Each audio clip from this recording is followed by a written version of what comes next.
Tonight, Justin Trudeau and 5 undecided voters. Face to face, right here in the National Studio. I just want to ask you what you're going to do to help us. The Liberal leader on what Canadian families need and those images. Is that my Prime Minister? Rosemary hosts a special television event. Also tonight, accusations of treason, spying, and the specter of civil war. Donald Trump lashes out. Forever 21 closes up shop in Canada. What it means for fast fashion.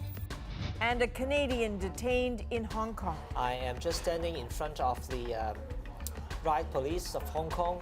We get his story moments after he's released. This is The National. As we hit the midpoint of this federal election campaign, we are doing something a little different this week. We're helping voters put the questions that matter most to them directly to the federal party leaders in person. And today, that was Liberal leader Justin Trudeau, who is fighting to keep his job for another 4 years. He's the first to go face to face with our voters in studio. And face to face with you too, Rosie. I guess there's some pretty broad, at times pointed conversations. Yeah, it was in front of a studio audience of undecided voters too. That's why you see all these chairs behind me. 5 of them asked their questions of the federal leaders. And as the Liberal leader found out, they spoke their minds.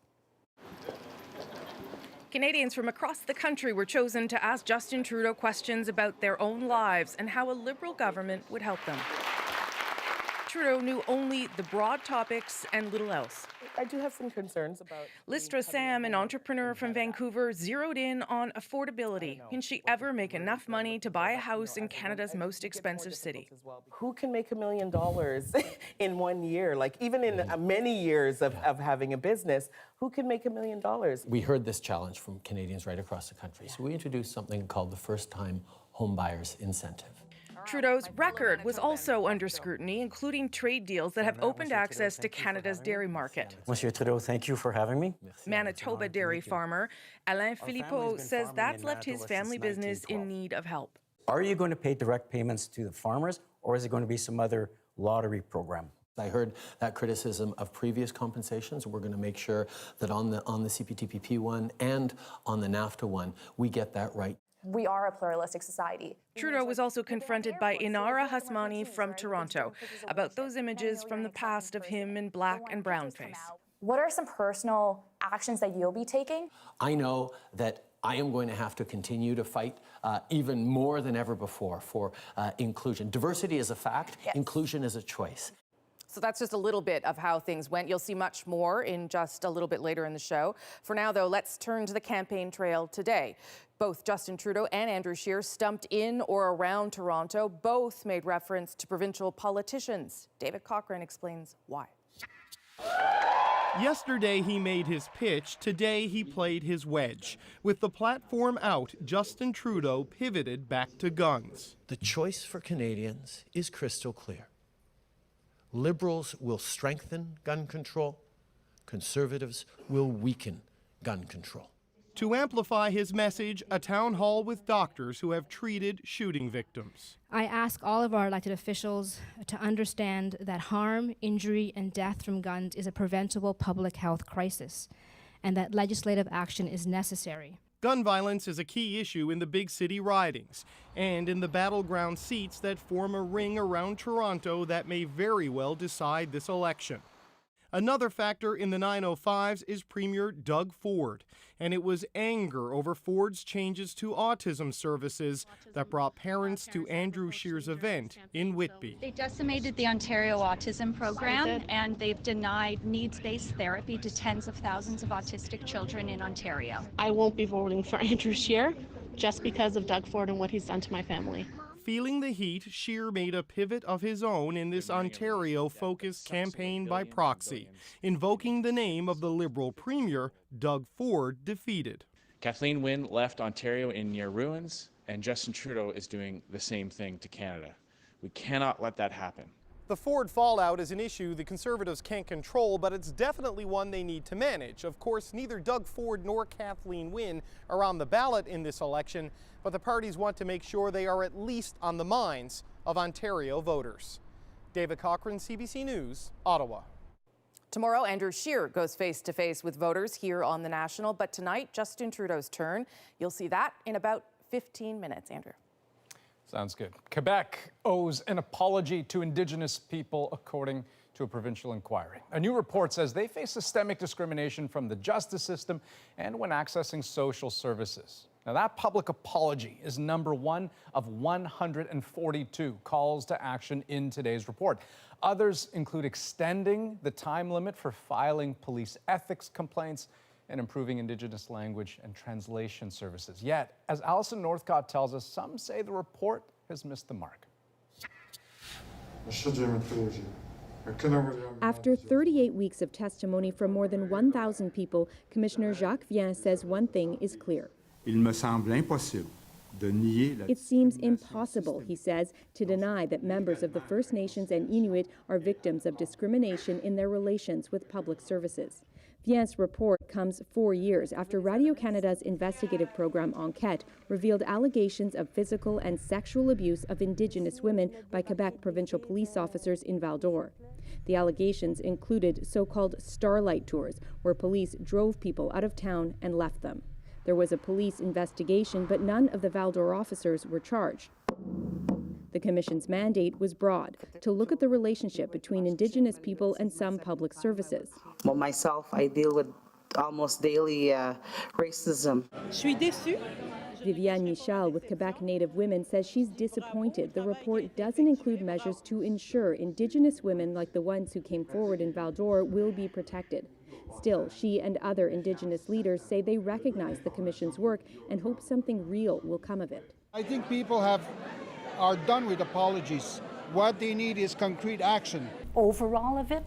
At Val-d'Or's Native Friendship Center, Edith Cloutier has worked with the women whose stories led to the Commission. There is no clear recommendation around the Sûreté du Québec in the harm done to Indigenous people.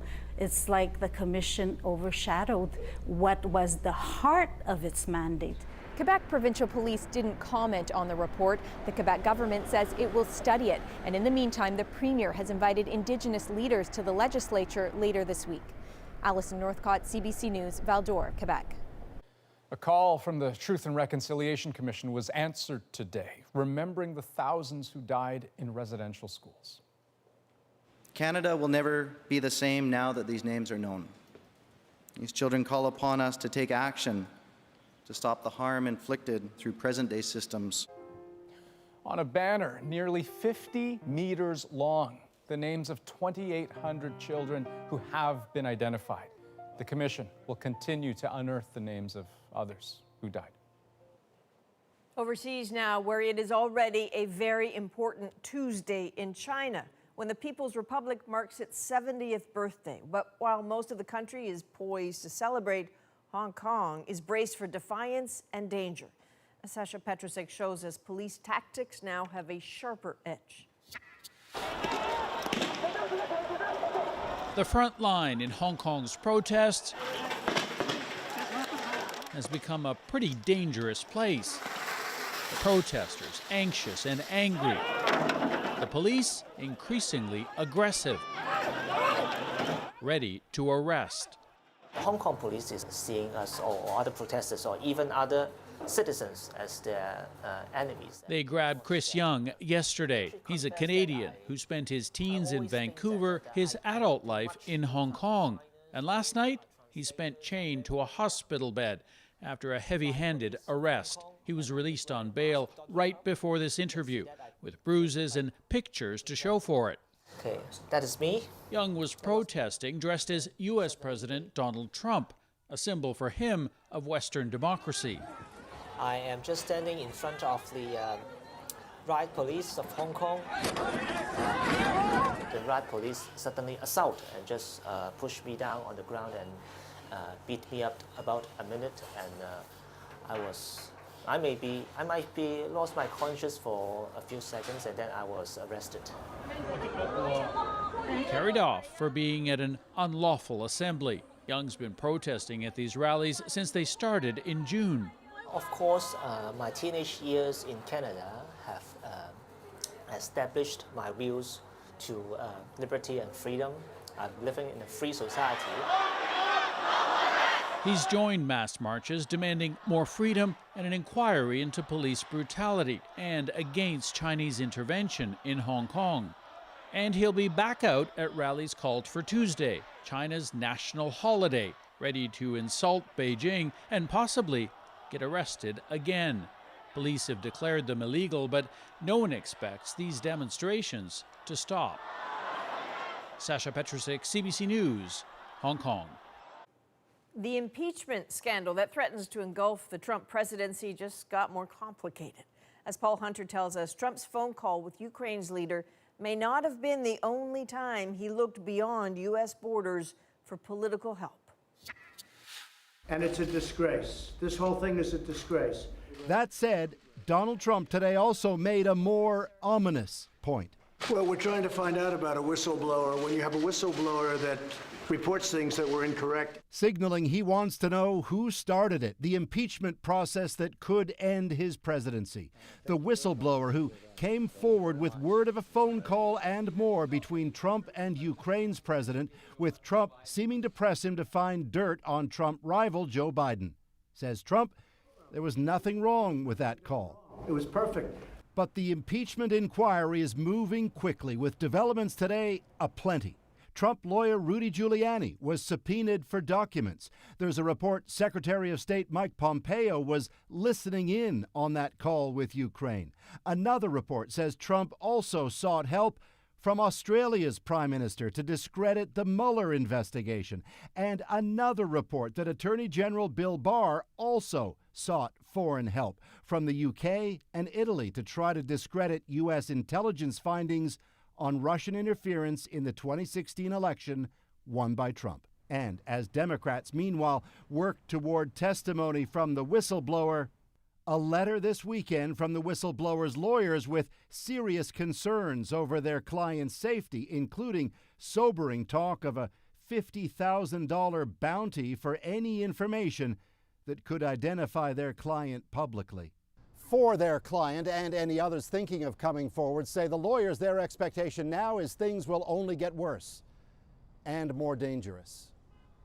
Paul Hunter, CBC News, Washington.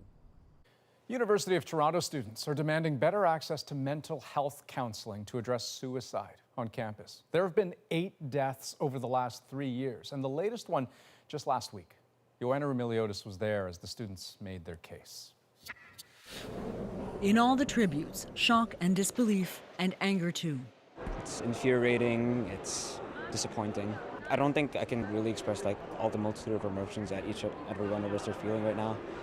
In the last 16 months, 3 students have died in this building, the latest on Friday. It's been a pressure cooker of first year, second years, people who are barely 17 and barely old enough to drink, who are having to make huge life choices, who are having to sacrifice sleep and mental health in order to perform. Pressure to perform, a lack of mental health support, students say, prompted this. A group of students stormed a university fair this weekend with a dire message. 6 to 8. The number of months many U of T students have waited to access urgently needed counseling. That was just the latest action.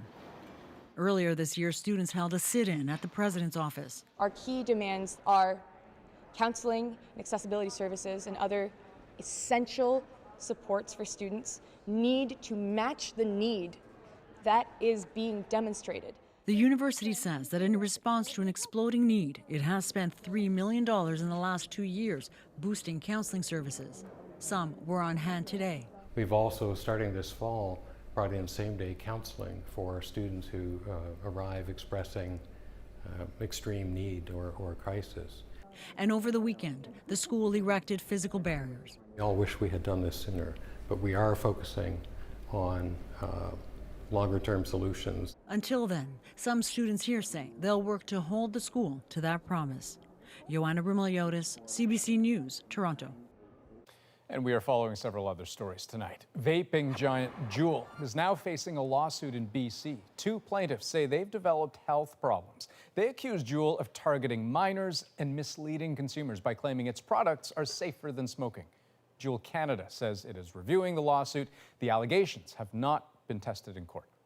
It was not a question of exclusion of Margaret Atwood, but inclusion of these books. And the short list for Canada's Giller Prize does not include Margaret Atwood's global bestseller, The Testament. It's worth noting since her sequel to The Handmaid's Tale is in the running for the International Booker Prize. 2 of the 6 Giller nominees are first-time novelists. Another fast fashion retailer is leaving Canada. Forever 21 is closing its 44 Canadian stores. As Diane Buckner explains, on top of other business reasons, the company may have just misjudged millennials. Everything must go. The liquidation sale at Forever 21 started today. So-called fast fashion was supposed to be a foolproof recipe for success. Trendy styles moving quickly from the runway or red carpet to young shoppers with big style ambitions but little money. Competitors H&M and Zara followed the same recipe. The quality wasn't that great, so I found I could wear the t-shirt a couple times, but then after that I couldn't wear it as long. Forever 21's primarily, you don't get a ton of wearers out of their clothes. Forever 21 says it expanded too quickly. We went from 7 countries to 47 countries within a less than 6-year time frame, says an executive, adding that sales are shifting more to online. This was a Forever 21 location here on Toronto's Yonge Street. It closed months ago. It turns out a lot of young people are turning away from fast fashion altogether, realizing that cheaply made, disposable clothing is bad for the environment. I know H&M has had their struggles too. This retail specialist says younger millennials in particular are choosy. They look at every brand and every product in terms of what is the imprint on society, but also the imprint on the environment. I mean, fast fashion is always going to fail. I think it's high time that businesses and fashion brands are held accountable for their impact on the environment. Forever 21 is trying to keep some stores open in the U.S. and will continue to sell online. As for exactly when it will close the stores in Canada, no word yet, but the liquidation sale clearly won't go on forever. Diane Buckner, CBC News, Toronto. Okay, time now for a quick break. Rosie's next with special coverage you'll see only on The National. Justin Trudeau goes face-to-face with undecided voters. We brought them together here in this studio so they could put their questions directly to the Liberal leader. Everything is scary in Alberta right now. We just want to be able to get up in the morning, put our boots on, and go to work. We don't trust not only you, but ourselves.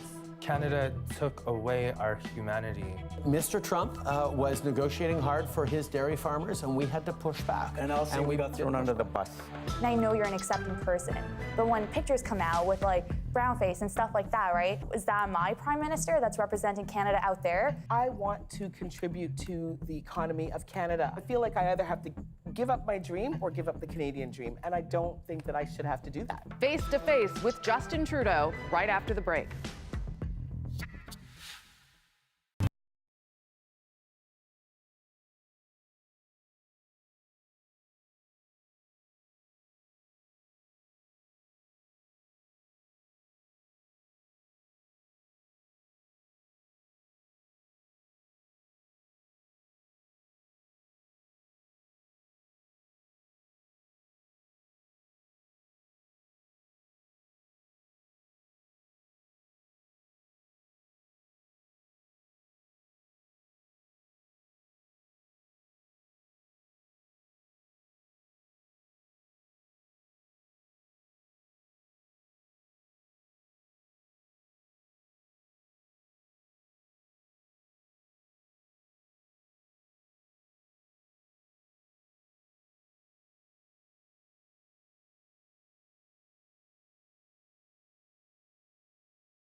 Welcome to the National Studio here in Toronto. Tonight, we are doing something a little bit different. We promised that this election would be about you, your questions, your concerns.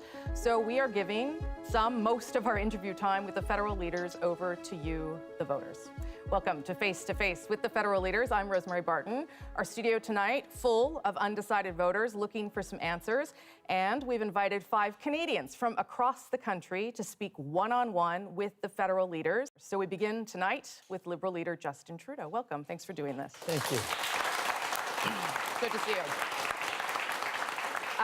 And to be transparent, we just gave you the first name of our lovely undecideds, their hometown general topic, but nothing more. You know me a little bit, so you'll know how that's going to go.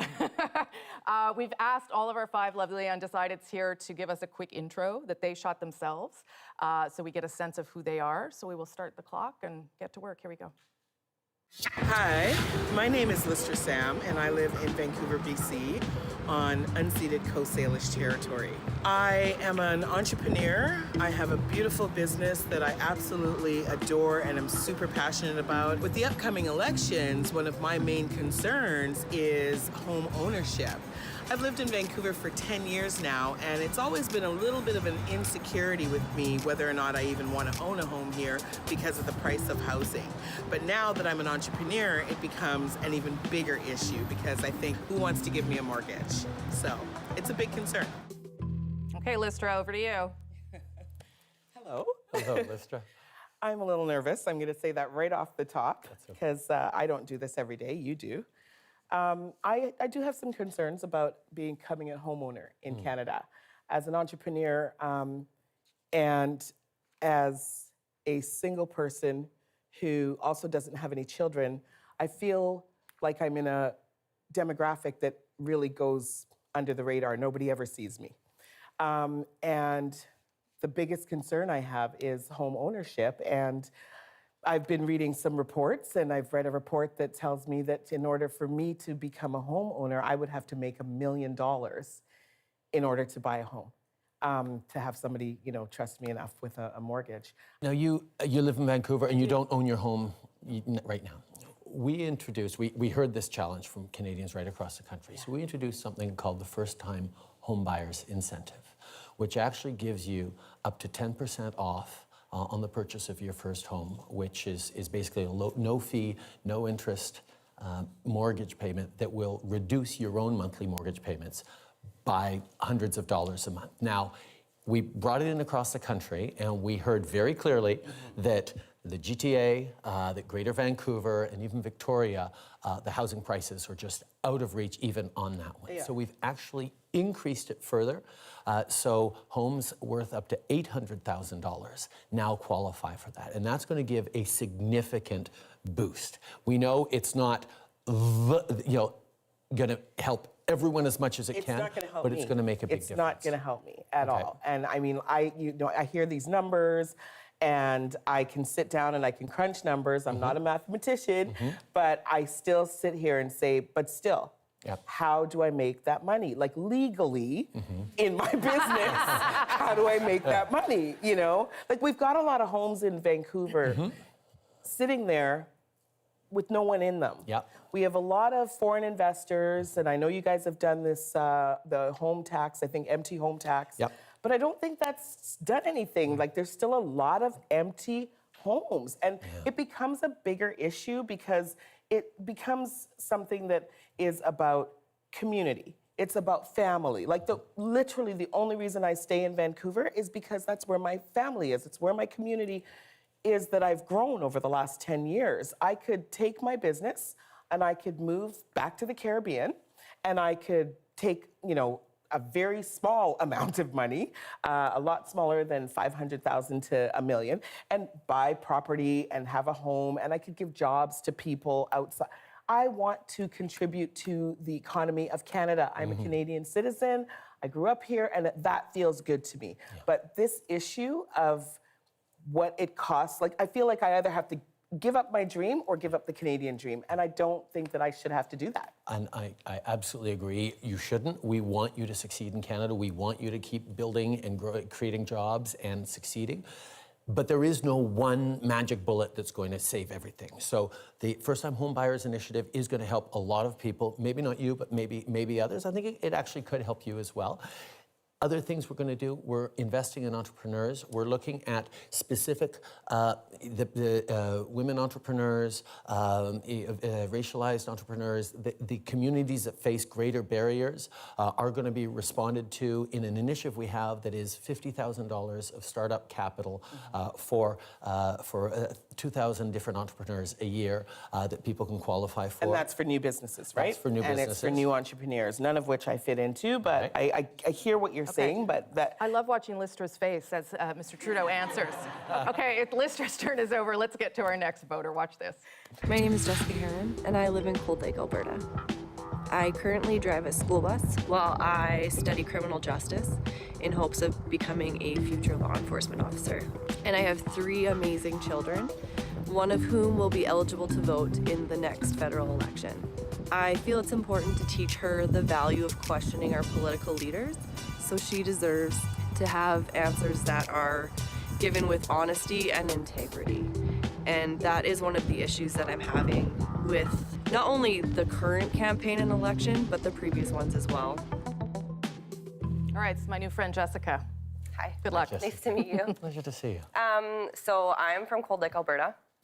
And not only the last 4 years that you've held office, but for probably the last 5 or 6 years, we've been in turmoil. Our lives have been up in the air. In the last 5 years, my husband has been searching for a job 5 different times. He just got laid off again last month. I'm sorry. So the question is, like, what do you plan to do to help Albertans? Because at a peak, our numbers were at 150,000 unemployed that had lost their jobs because of the oil crash. And people don't know where their next paycheck is going to come from.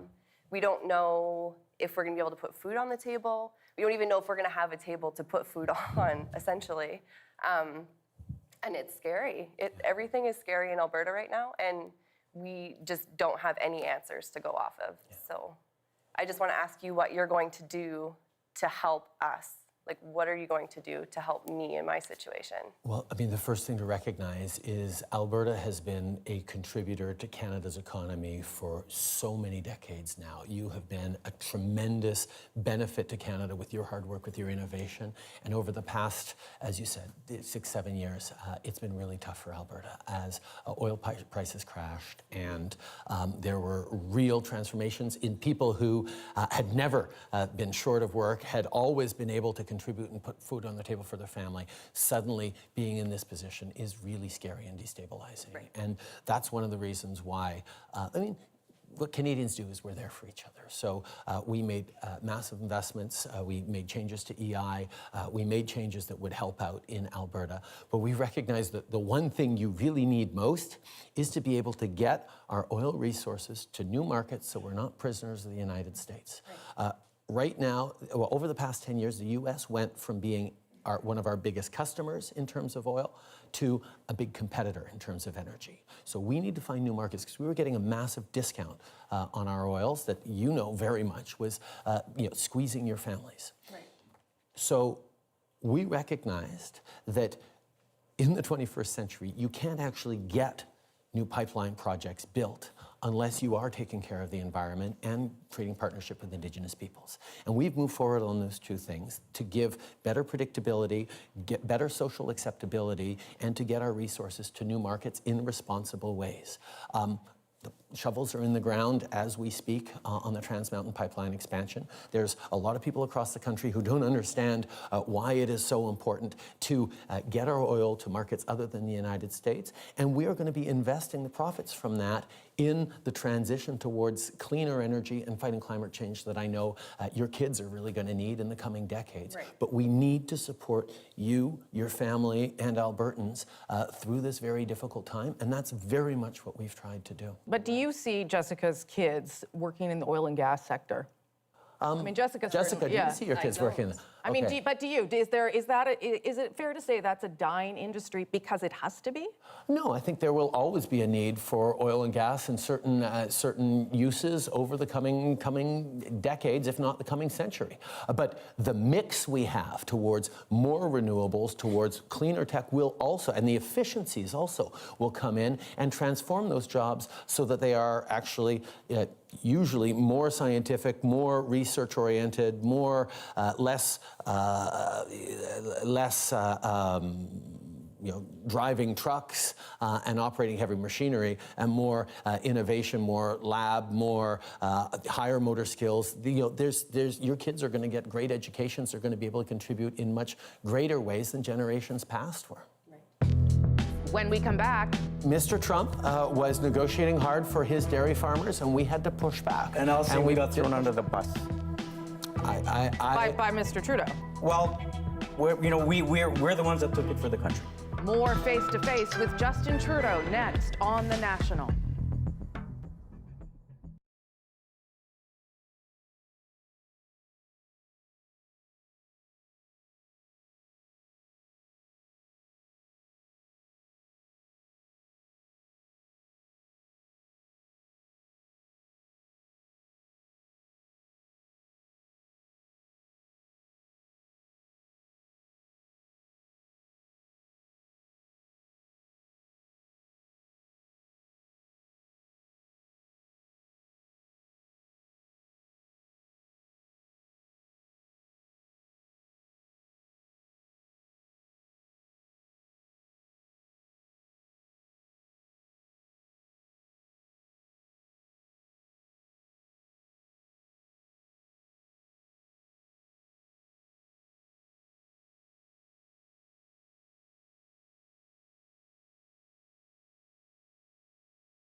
Welcome back to Face with Justin Trudeau. Let's get to our next questioner. Hi, my name is Spirit River Striped Wolf and I'm from the Beginning First Nation. I currently attend Mount Royal University here in Calgary, Alberta. Growing up on the reserve was an amazing experience, even though there is a lot of issues in my community. You know, home is there, and I'm very proud to be Indigenous. I'm concerned that we aren't approaching Indigenous issues in Canada appropriately. My parents and grandparents were taught how to hate themselves in the residential schools. The residential schools disempowered the way in which we trust ourselves and others. The residential schools are a radical policy, and my concern is that we need radical policy today. All right, Spirit, your turn. So I'm just gonna get straight into it. I think that, you know, my people are still struggling with addictions. My people are homeless in their own lands. There are youth in my community that are going to trains and committing suicide. My people are dying. And I see Canada as kind of the cause for this in the form of that, you know, we were never like this traditionally. Through the residential schools, we were taught how to hate ourselves, how to, you know, view ourselves as worthless and no good. And as a result of that, we don't trust not only you, but ourselves, our families, our communities. Canada took away our humanity and attempts to solve these with money and promises of reconciliation. And what I truly want is to know, how can we unlearn what Canada has taught us? And what can your government do to facilitate that? Listen, thank you. Thank you.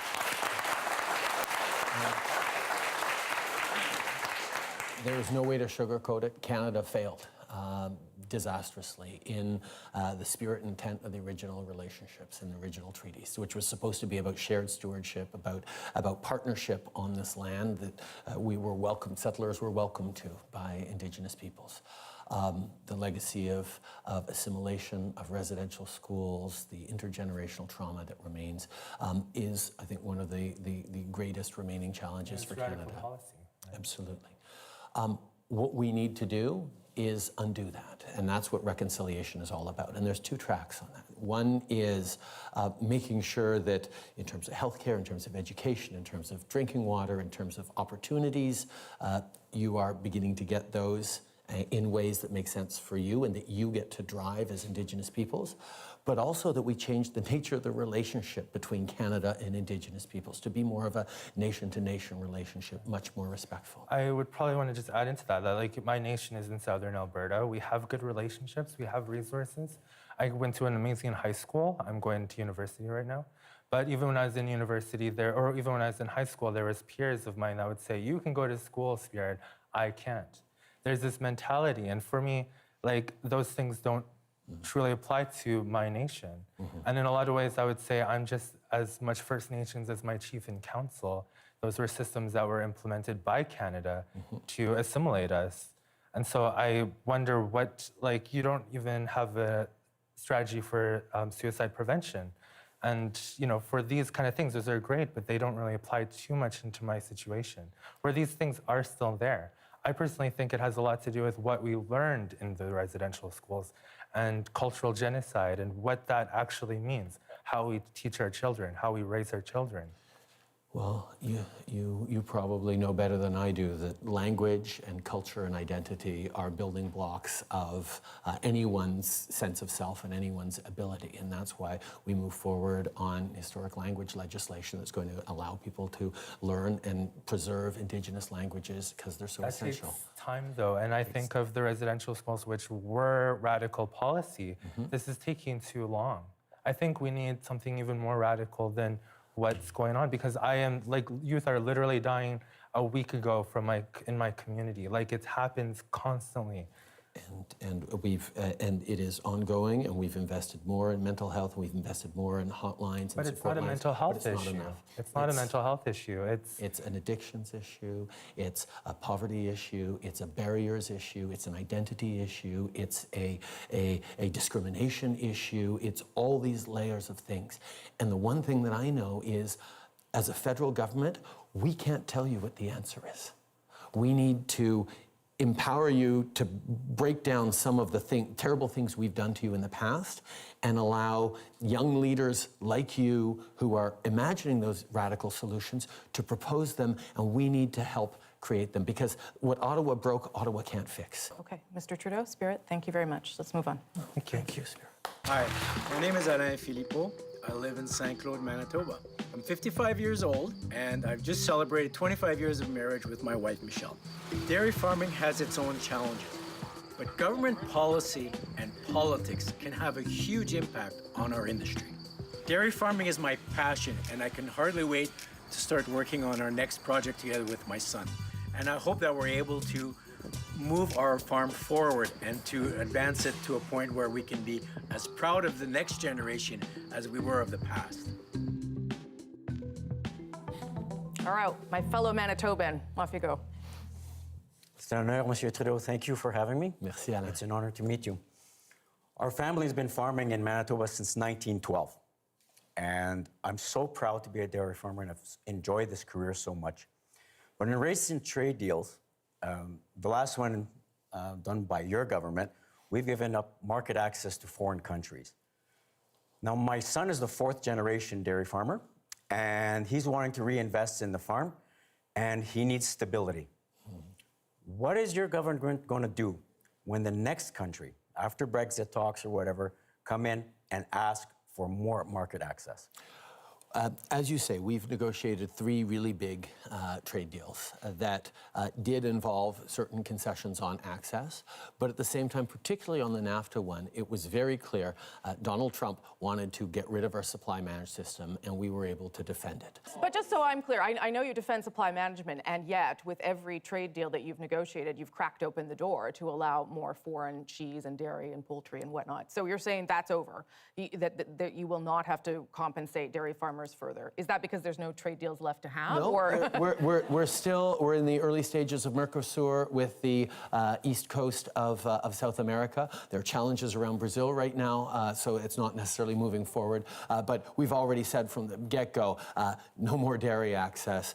We're protecting our supply managed areas because, quite frankly, our farmers have given enough. And we are able to compensate them because we know that signing a NAFTA means secure jobs for Canadians. It's a good deal for everyone across the country. It allows us to give you the compensation that you need and that your son needs to be confident about the future. And once we ratify it, we will be bringing in that compensation. What would you say to Alain about dealing with Donald Trump?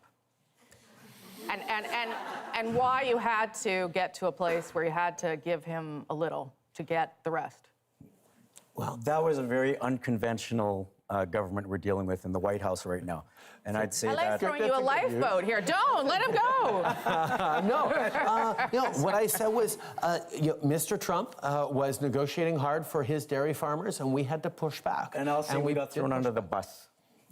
By Mr. Trudeau. Well, we're the ones that took it for the country. And so, sometimes when a road goes through the neighborhood, someone's house gets bought out. But if you go through everybody's house, everybody has to be compensated, not just 1 in 5. Yeah. But at the same time, Donald Trump wanted to get rid of supply management altogether, and we managed to keep supply management. And yes, there was a little more. Job, Mr. Trudeau. Oh, well, no, that's not every politician thinks we need to keep supply management. No, but you said Liberals you want were the ones to, who brought it in, and I did. I'm holding him to account. And we are making sure that we are going to be able to compensate Alain and his family to the full extent once the new NAFTA is ratified.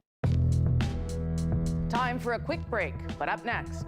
When pictures come out with like brown face and stuff like that, right? It kind of creates like a question like, oh wow, is that my prime minister? Face to Face with Justin Trudeau continues right after this.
All right, it's time for our final voter. Here we go. Hi everybody, my name's Nara Asmani. I'm from Toronto, Ontario. My background lies in social entrepreneurship, international business, capital markets, as well as consulting. One of my biggest concerns is how my generation is known for advocating for climate change. Although I do think this is an important issue, but I think it's shadowing other issues that we really want to bring more attention to, like the job market and how competitive for us it is to get a job now. And right now, I'm undecided because I'm not too sure which party has my generation's best interests at heart. Thank you so much. Okay, Nara, off you go. Yes, really glad to be here. So before I actually get into those issues, I'd like to kind of give background on myself. So I was raised in Toronto. My parents are both immigrants. My mom's from Pakistan, my dad's from India, so pretty Southeast Asian. I would say I love Canada mainly because, like, look around, right? Like, everybody is so different here. Everybody's a different color, everybody has a different background. And what's great about Canada is that diversity exists. Like, we all know that. I think what makes us different is the acceptance portion of it. We are a pluralistic society. We make sure, like, you've been at the airports to, like, welcome refugees, right? You've been to different places of worship, and I know you're an accepting person. But when pictures come out with, like, brown face and stuff like that, right, it kind of creates, like, a question, like, oh, wow, is that my prime minister that's representing Canada out there? Something we really champion is pluralism. So seeing those pictures out there, first thing is, obviously I'm shocked, like, wow, okay.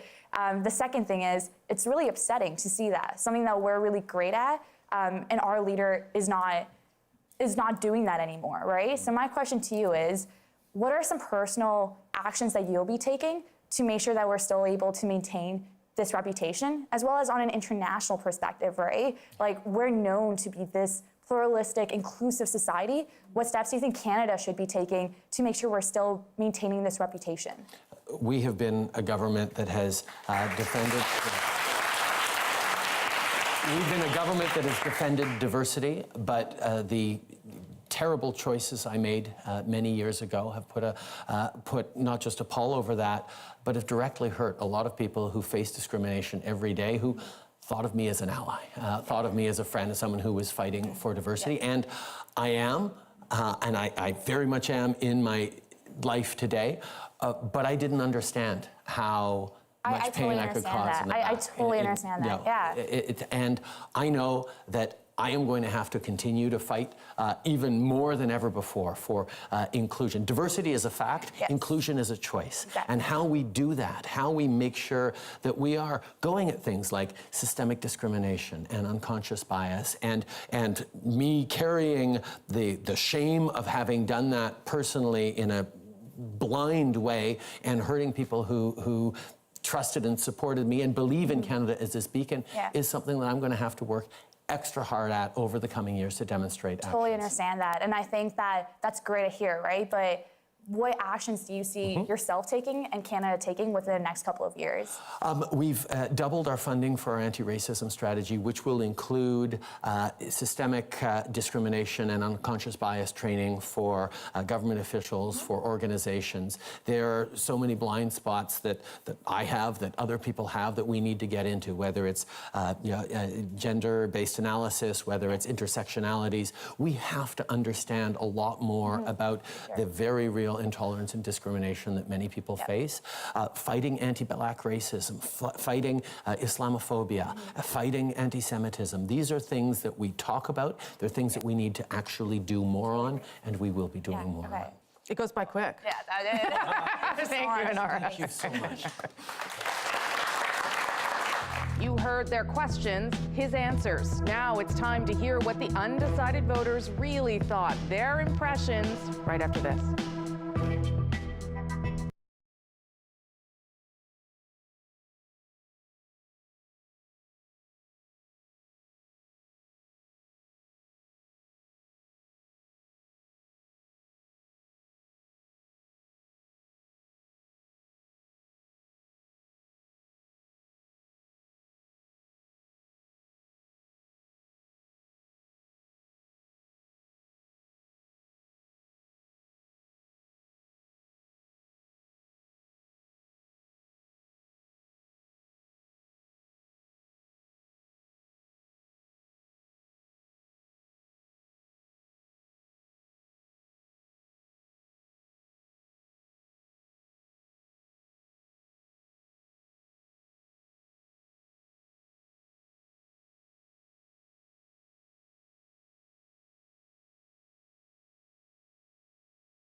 At this point in the show, we'd normally bring you the moment, but tonight we're turning that space over to the voters who went face-to-face with Liberal leader Justin Trudeau today. We got their reaction to his answers. That was interesting. It felt like the best demonstration of democracy that I've ever felt in my entire life. He's a really nice guy. He's very friendly. How do I feel right now? I think by having that interaction with Mr. Trudeau was great because you're actually able to kind of see the person and the human behind that politician. It was really unreal sitting across from the Prime Minister, but you needed to keep your head screwed on because these are serious issues that he needs to know about and he needs to focus on. I felt that my questions were received. I think he recognizes the importance and the urgency, but I still think we need a different perspective when it comes to Indigenous people. I don't feel like I got my why. I feel like I heard the answers to a couple of other questions. I feel like it gave me an opportunity to listen more actively than I have been listening. He was fairly knowledgeable. He knew what he was talking about, but some of them are not perfectly clear, but I am satisfied with the answers that I got. I'm happy I was able to ask those questions. Looking at the actual answers, not so much. And I was definitely looking for something more actionable. I feel heard, finally, which I think has been a key problem for a lot of Albertans for the last few years. I think I'm closer to making my decision now than before, but I will probably be waiting for more answers from other candidates before I make a decision. There you go. Thanks for joining us for this special edition of The National. You can watch the full conversation on CBC Gems, cbcnews.ca, and after your late local news on CBC Television.